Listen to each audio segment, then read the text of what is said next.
Unification of Italy, आज Italy को unified कर देंगे, हम एक अलग राज्य बना देंगे इटली को भी। जिस तरीके से हमने जर्मनी के बारे में पढ़ा है कई बार, तो इसी तरीके से आपकी बुक में दिया हुआ है, like Germany Italy to had a long history of political fragmentation. यहाँ पर भी पॉलिटिकल फ्रेगमेंटेशन कई बार देखने को मिली है।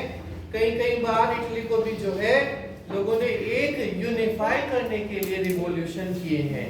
और आप सब बहुत अच्छे से जानते होंगे, देखो मैंने बोर्ड पर एक रफ डायग्राम बनाया है, मेरी ड्राइंग बहुत ज्यादा अच्छी नहीं है इसीलिए ऐसा रफ डायग्राम बना है, बट फिर भी सिर्फ आपको समझाने के लिए बताया गया कि इटली की जो है 4 तरीके से डिवाइडेशन किए गए थे। यहाँ पर एक ये नॉर्दर्न पार्ट है, ये सेंट्रल पार्ट है, ये साउदर्न पार्ट है, और ये अलग से आइलैंड है सर्दिनिया पिएडमोंट।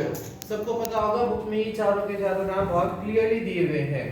Italy was divided or ruled over by 4 empires: North Austrian Habsburg, Central, South, Sardinia, Piedmont। ये जो है आइलैंड प्रिंसली हाउस है हमारा। Sardinia Piedmont was ruled by Victor Emmanuel second. ये सबसे इंपॉर्टेंट हिस्सा इटली के अंदर जो है सार्डिनिया पाइडमोंट वाला ही है। यहाँ पर विक्टर इमैनुअल सेकेंड जो है रूल आउट कर रहे थे। They thought that why we should not unify Italy। एक दिन उनके दिमाग में आता है कि क्यों ना हम इटली को जो है यूनिफाई कर दे, सारा का सारा जो ये हिस्सा है वो हम जीत लें, so that we can develop Italy much and more। और इटली का जो है अगर हम लोगों ने यूनिफिकेशन कर दिया तो शायद हम उसको और भी ज्यादा अच्छे तरीके से डेवलप कर सकते हैं इकोनॉमिक वे में। इकोनॉमिक डेवलपमेंट उसका तभी ज्यादा अच्छे तरीके से होगा जब इटली को एक ही राजा के थ्रू रूल आउट किया जाए, वो अलग अलग 4 एम्पायर में जो बटा हुआ है ऐसे बट करके वो ना रहे। इटली को यूनिफाई करने के लिए कई फेमस पर्सनालिटीज इस चैप्टर के अंदर दी गई हैं, और उनमें से कई फेमस पर्सनालिटीज के बारे में आप लोगों ने पहले भी इस चैप्टर के अंदर पढ़ा है।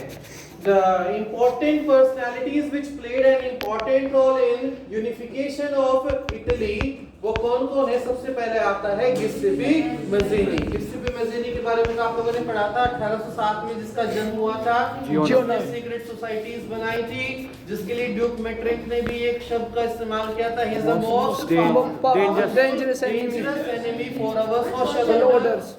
आप लोगों ने सब उसके बारे में पढ़ा है कि किस तरीके से गिस्सीपी मज़ीनी ने अपना पूरा जीवन जो है दे दिया इसको रिवोल्ट को लड़ते लड़ते। दूसरा इसके अंदर बताया गया किंग विक्टर इमैनुअल सेकेंड। मैंने आपको बताया ये जो है सार्डिनिया पाइडमोंट वाला जो हिस्सा है ये इनके ऊपर रूल कर रहे थे। इन्होंने भी पूरा अपना कंट्रीब्यूशन दिया है इटली को यूनिफाई करने के लिए। तीसरा बताया गया चीफ मिनिस्टर कैवियोर। जिस तरीके से हम लोगों ने जर्मनी के अंदर chief minister auto von Bismarck के बारे में पढ़ा था, उनका बहुत अच्छा सा कंट्रीब्यूशन था, उन्होंने 3 लड़ाइयां भी लड़ी। इसी तरीके से यूनिफिकेशन ऑफ इटली के अंदर भी यहाँ की जो चीफ मिनिस्टर हैं, जो विलियम कह रहा हूँ, चीफ मिनिस्टर कैवियोर है, इन्होंने भी काफी अच्छे तरीके से अपना रोल निभाया है। हमें जब चैप्टर पढ़ा तो उसमें पता चला हमें कि जो ये चीफ मिनिस्टर कैवियोर थे, इनके फ्रांस के साथ काफी अच्छे रिलेशन थे। मिनिस्टर कैवियोर थे, इनके फ्रांस के साथ काफी अच्छे रिलेशन थे, और हम ये कह सकते हैं कि ये फ्रेंच लैंग्वेज को बहुत ही अच्छे तरीके से बोल भी लेते थे। तो उनकी बातों को समझना, उनको अपनी बातों को समझाना इनके लिए कोई बड़ा टास्क नहीं था। With his effort, Austrian forces in 1859, इन्होंने ऑस्ट्रियन फोर्सेस का जो है सहारा लिया और इस रिवोल्ट को जो है जीतने की कोशिश करी, यूनिफाई करने की कोशिश करी इटली को।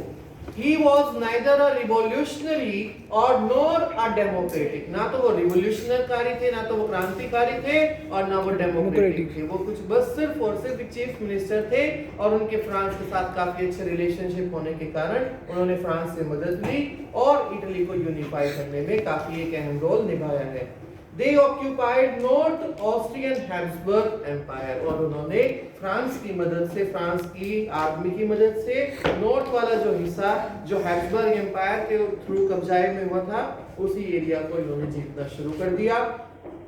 यहीं से ही पता चलता है कि जो ये चीफ मिनिस्टर कैवियोर थे, इनका कितना अच्छा पार्ट रहा है यूनिफिकेशन ऑफ इटली के लिए। फोर्थ आता है, इसके अंदर एक कैरेक्टर और आता है जिसका नाम है गिस्सीपी गैरिबल्डी, और रोल ऑफ गिज़िबी गैरिबल्डी का भी दिया हुआ है कि 1860 में इन्होंने भी काफी अच्छा एक अपना रोल दिया है। ये भी देखो बुक में दिया है। Garibaldi was the hero of the red shirt revolutionary movement in 1860 he marched into South Italy and the kingdom of two Silesies and succeeded in winning the support of the local peasant in order to drive out the Spanish ruler। जो वहां पर Spanish ruler rule कर रहे थे कौन से हिस्से में, इटली के साउदर्न हिस्से में, जो टू साइलिसीज वाला हिस्सा है, वहां पर जो स्पेनिश लोग रूल कर रहे थे, उन स्पेनिश रूलर्स को इन्होंने भगाने में बहुत मदद करी। वहां के जो लोकल पीपल थे, पीजेंट्स वगैरह थे, उनके साथ ये वहां पर जाकर के मिलते हैं। With the support of local peasant he was successful to drive out Spain ruler and won the south from Bourbon Spain ruler. और बर्बन, ये बर्बन डायनेस्टी फ्रांस वाली नहीं है, बर्बन स्पेनिश रूलर की बात हम यहाँ पर कर रहे हैं।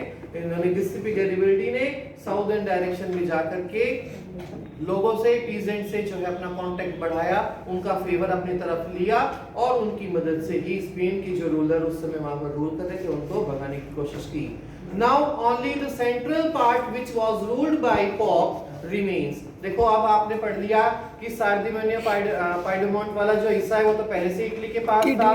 नॉर्थ डायरेक्शन में जो हैब्सबर्ग एम्पायर है वो किसकी मदद से, कैवियोर की मदद से इन लोगों ने जीत लिया। साउदर्न हिस्सा वाला जो पार्ट है वो इन्होंने गिस्सिपी गैरिबल्डी के कंट्रीब्यूशन की वजह से लोकल पीजेंट का फेवर जीत करके जीत लिया। सिर्फ बचता कौन सा हिस्सा है अब यहाँ पर, सिर्फ सेंट्रल पार्ट वाला हिस्सा बचता है। इसके लिए आपकी बुक में कुछ ज्यादा दिया भी नहीं है कि इन्होंने किस तरीके से इसको जीता। लेकिन अब आप देखो, जब चारों तरफ इनका भी राज हो गया, इनका भी ये सब मिल गए, ये भी मिल गए, तो इन्होंने सोचा कि जब तुम्हारे सारी तरफ ही क्या है कि सब पूरा इटली एम्पायर एक यूनिफाइड हो चुका है, तो तुम ही क्या करोगे, बीच में तुम्हें भी डरा धमका करके किसी दिन ये क्या करेंगे, जीत लेंगे या रिवॉल्यूशन करेंगे।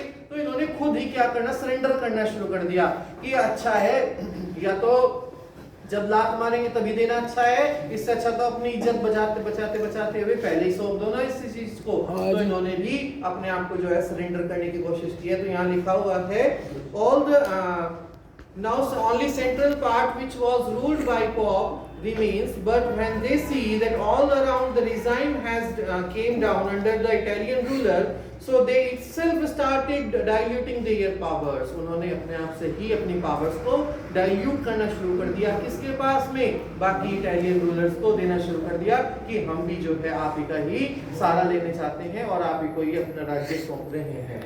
विदाउट एनी रिवोल्ट, और बिना किसी रिवोल्ट के सेंट्रल पार्ट भी उन्हीं की इटालियन रूलर के कब्जे में आ जाता है। So as to maintain their social status, और अपने स्टेटस को उन्होंने बचा लिया। कह रहे ना लातों के, मतलब बिना लातों के ही इन्होंने सिर्फ अपनी इज्जत को बचाने के चक्कर में सेंट्रल पार्ट को इटालियन रूलर के हाथों में दे दिया। In 1861 king Victor Emmanuel II was made overall king, और पूरे इटली एम्पायर को किंग विक्टर इमैनुअल II को जो है सौंप दिया जाता है। अब क्या हुआ, illiteracy was very high, unaware of liberal national ideology।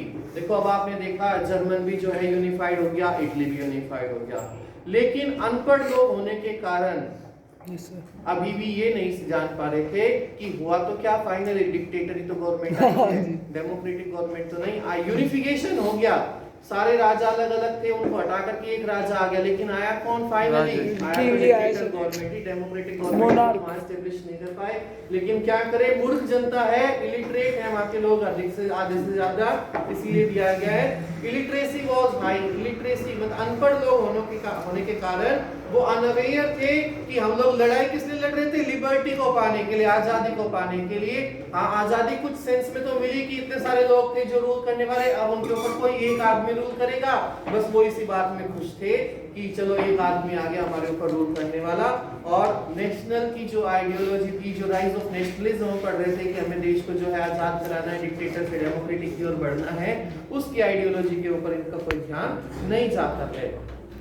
जब जो ये कैवियोर था ना, और कैवियोर साउदर्न वाला जो हिस्सा इटली का था उसे जीतने जा रहा था, तो उसने जनता के साथ वहां पर अपना क्या कहते हैं उसको, कंट्रीब्यूशन बढ़ाना शुरू किया, लोगों का फेवर लेना हासिल किया। तो उल्टी जो जनता थी ना वहां की साउदर्न डायरेक्शन की, कैवियोर कहता था ला तालिया। ला तालिया का मतलब होता है ये इटली एक शब्द है, इटालियन शब्द है।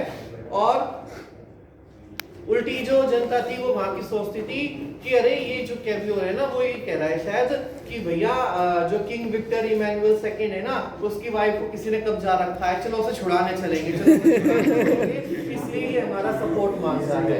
वो तो कह रहा था कि भैया मुझे अपना सपोर्ट दो ताकि हम तुम्हारे को आजाद करा दे, और ये अनपढ़ जनता सोच रही थी कि ये तो ला तालिया कर रहा है, इसका मतलब जरूर वो जो इमैनुअल सेकंड है ना उसकी बहू को किसी ने पकड़ करके उसे छुड़ाने के लिए हमारा सपोर्ट मांग रहा है। तो इस तरीके से यहाँ पर इलिटरेसी का शो किया जाता है कि किस तरीके की वहाँ मूर्ख जनता थी, उन्हें सिर्फ इससे मतलब था कि हाँ यूनिफाइड हो जाए इटली, लेकिन लिबर्टी से उन्हें कोई वहाँ पर अंदेशा नहीं मिला।